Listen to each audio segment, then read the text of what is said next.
কিন্তু আল্লাহর জমিনে আল্লাহ এবং তার রাসূলের প্রতি সম্মান এক মুহূর্তের জন্য আমরা বরদাস্ত করব না।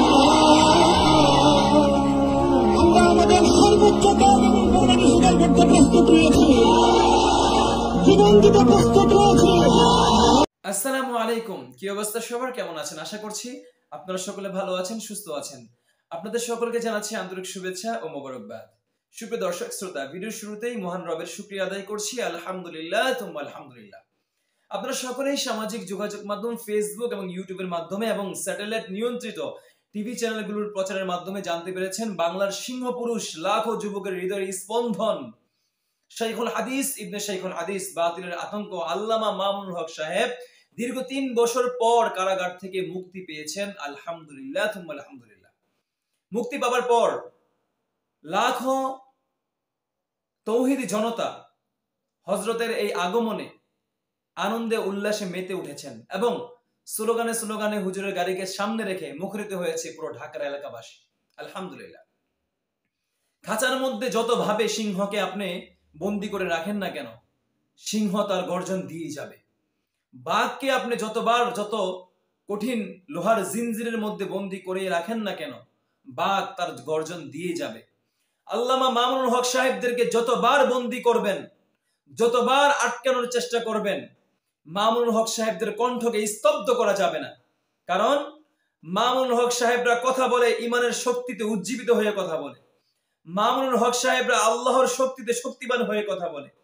মামুনুল হক সাহেবরা রুহানি শক্তিতে বলিয়ান হয়ে কথা বলে। মামুনুল হক সাহেবদের কণ্ঠকে স্তব্ধ করতে পারা যাবে না। মামুনুল হক সাহেবরা সত্যের পক্ষে কথা বলে, সত্যকে বুকের মধ্যে ধারণ করেছে এবং লালন করেছে।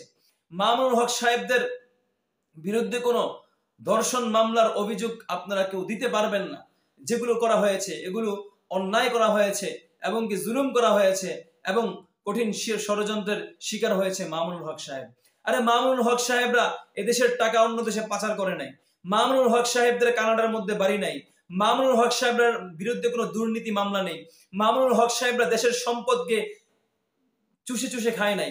মামুনুল হক সাহেবরা লক্ষ লক্ষ টাকা হাতিয়ে নেয় নাই। মামুনুল হক সাহেবদের বিভিন্ন জেলায় জেলায় গ্রামগঞ্জে জায়গা সম্পত্তি নেই। মামুনুল হক সাহেবরা ইসলামের পক্ষে কথা বলেছে, জাতির পক্ষে কথা বলেছে, এদেশের ধর্মপ্রাণ মুসলমানের পক্ষে কথা বলেছে। মামুনুল হক সাহেবরা কথা বলেছে এদেশের আম জনতার পক্ষে। মামুনুল হক সাহেবদেরকে একমাত্র একটি কারণেই বন্দী করা হয়, কেন আল্লাহর পক্ষে কথা বলা হবে, কেন মুসলমানের পক্ষে কথা বলা হবে। সত্যের পক্ষে কথা বলতে গিয়ে আজকে মামুনুল হক সাহেবকে ৩ বছর জেল খাটতে হয়েছে। সত্যের পক্ষে কথা বলতে গিয়ে মামুনুল হক সাহেবদেরকে আজকে কারাগারে নির্যাতনের অবস্থার মধ্যে শিকার হতে হয়েছে। মামুনুল হক সাহেবরা সত্যকামী মানুষ। মামুনুল হক সাহেবরা প্রকৃতপক্ষে দেশপ্রেমিক মানুষ। মামুনুল হক সাহেবদেরকে ওই সময় বন্দী করা হয় যখন নাকি নরেন্দ্র মোদী মুসলমানদের রক্ত চুষি চুষি খেলো, মুসলমানদেরকে জবাই করলো, হত্যা করলো। আর সেই নরঘাতক খুনি নরেন্দ্র মোদীর বিরুদ্ধে যখন বাংলার ওলামায়ে কেরাম তার বিরুদ্ধে গর্জে উঠলো, তার বিরুদ্ধে কথা বলতে শুরু করলো, আর তার নেতৃত্ব দিল মামুনুল হক সাহেব। আর তখনই বাংলার কিছু পাঁচটা নাস্তিক্যবাদী অপশক্তির দালাল, ভারতের দালাল, নরেন্দ্র মোদীর দালাল, ইসকনের দালাল, এই দালালগুলোরা মামুনুল হক সাহেবদের বিরুদ্ধে লেগে গেল এবং মামুনুল হক সাহেবদেরকে কঠিন ষড়যন্ত্র করে কারাগারের মধ্যে প্রেরণ করলো। এবং শুধু তাই নয়, 100টির উপরে মামলা দিয়ে তাদেরকে হেনস্থ করলো। এমন এমন মামলা, যেই মামলাগুলো যখন আমরা শুনি আমাদের তো বিশ্বাস হয় না। মূলত এই মামলাগুলো সাজানো এবং পাতানো ষড়যন্ত্রের শিকার। মামুনুল হক সাহেবরা এদেশের কল্যাণকামী মানুষ। মামুনুল হক সাহেবরা আমাদের কল্যাণের জন্য চিন্তা করে। মামুনুল হক সাহেবদের বিরুদ্ধে যতক্ষণ কথা বলবেন এই কথার কোনো ভ্যালু দেওয়া হবে না, বরঞ্চ মামুনুল হক সাহেবদের কণ্ঠকে আল্লাহ রাব্বুল আলামিন আরো বেশি উঁচু করবেন, আরো বেশি উঁচু মাকামে পৌঁছে দিবেন। আল্লাহ রাব্বুল আলামিন মামুনুল হক সাহেবদেরকে আরো বেশি শক্তিবান করেন। আমিন থুম্মা আমিন। ভালো থাকুন, সুস্থ থাকুন। আপনাদের সুস্বাস্থ্য কামনা করছি, শুভকামনা। আসসালামু আলাইকুম ওয়া রাহমাতুল্লাহি তাআলা ওয়া বারাকাতুহু।